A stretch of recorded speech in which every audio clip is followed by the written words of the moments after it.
The UK is reportedly preparing to introduce a wealth tax. A massive 78% of the UK population support introducing a 2% wealth tax on net assets worth more than £10 million, while 67% think that the very richest people in the UK should pay more in tax. Because of course, even though the top 1% are already paying like half of all the taxes, it's not enough. They should pay more. They should give you more. So it seems like recently there's been a massive uptick of rhetoric around a wealth tax in the UK. There was this debate on the Diary of the CEO podcast between Daniel Priestley, a successful entrepreneur, and this like ex-trader communist guy. And there are reports and people are saying that the government has essentially already decided that they want to introduce a wealth tax, and they're now essentially using the media machine and all this attention around the discourse about the wealth tax to essentially prepare the public for the wealth tax, or at least to see sort of how people are going to receive this. So if you're in the UK, what should you do about this? What is this wealth tax likely going to look like? What is it going to do to the UK economy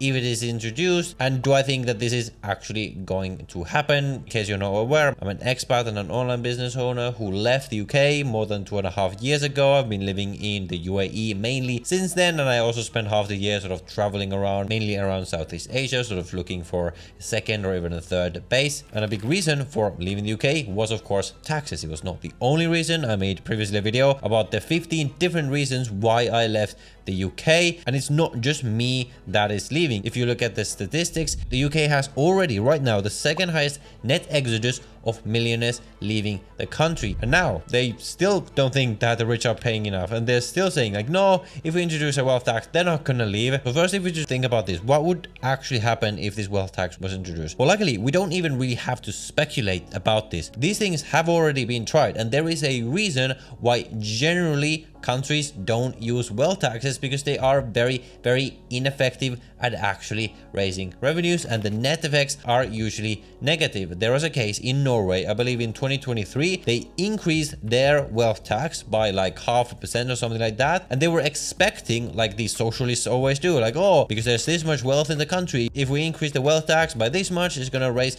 this much revenue. But what these people always fail to consider, as socialists already do, are second order consequences. All they know how to do seemingly is make a simple calculation based on, okay, how much wealth there is, how much we're gonna tax it, and say like, boom, okay, this is how much revenue we're gonna raise. But what the second order consequence of this is obviously gonna be is that people are just gonna leave. And if you're saying that they're not gonna leave, look at what's already happening. The UK is already pretty much finished in the eyes of the wealthy people of the UK. So if you now then introduce a wealth tax, you keep taxing them more, you think that they're not going to keep leaving more and more and more. Obviously, I can't predict the future, but I think that's quite silly. And obviously not everyone's gonna leave, but what was so funny about Norway is that when they increased the wealth tax, it led to less revenues overall because so many wealthy people left Norway. And you can look at this statistically, their tax revenues have gone down since when they increased this wealth tax. But then if you think about the second order consequences of that, what happens once they introduce the wealth tax? Rich people keep leaving,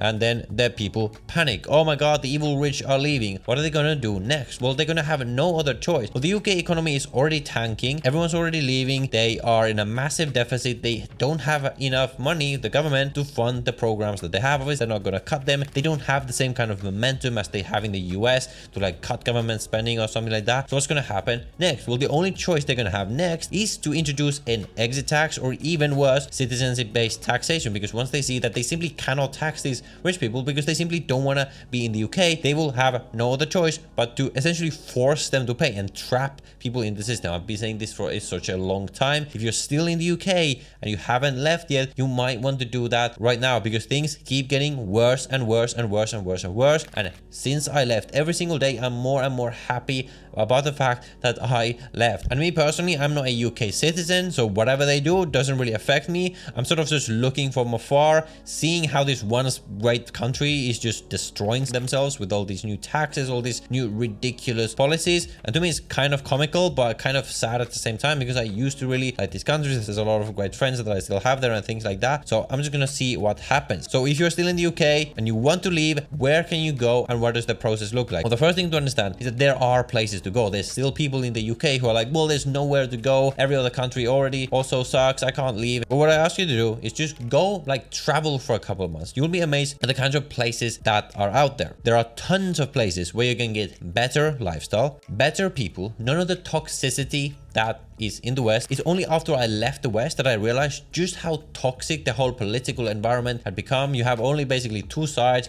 where each side thinks that the other side is the worst thing that's ever happened in the world. There's so many countries in Asia, in the Middle East, where people just get along, and it's just so nice to be in an environment. People are not fighting each other. They're just living their lives. They are building their businesses. They're focusing on their families. There are so many countries like this, basically anywhere outside of the West. Essentially, you get better weather, better taxes. Of course, the UK is one of the highest tax countries in the world, and in the UK, for those high taxes, you also get absolutely nothing. The healthcare sucks, infrastructure sucks, the country is not safe.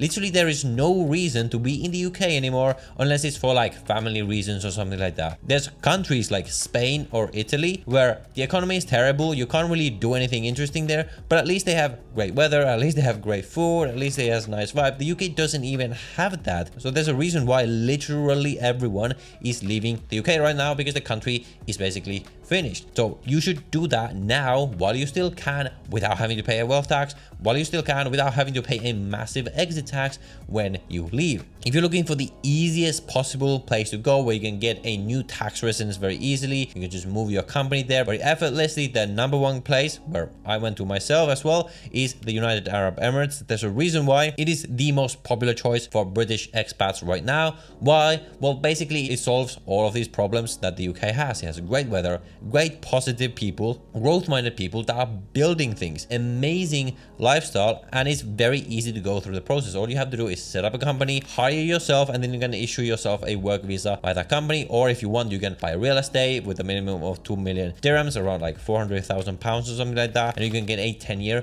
golden visa. And then all you have to do is just cut your ties with the UK and then spend at least 3 months of the year in the UAE, and now you have a new tax residence in the UAE with the 0% personal income tax, 0 or 9% corporate tax depending on your revenue level, 0% dividend tax, 0% capital gains tax, where you just get so much more for so much less. Obviously, there's many other places. I also spend a lot of time in Southeast Asia. Many people like to go to Thailand, they go to Indonesia, they go to Singapore if they're very high net worth. So there's always options out there. Many of these countries are now competing for people like yourself, entrepreneurs, growth-minded individuals. They're offering visa programs. So just open up your eyes. You'll see that there are so many options outside of the UK where you get so much more for so much less. Now, if you want to understand in detail what the process to leave the UK tax system looks like, I recommend you watch this video right here. So watch that video next, and I will see you on the next one.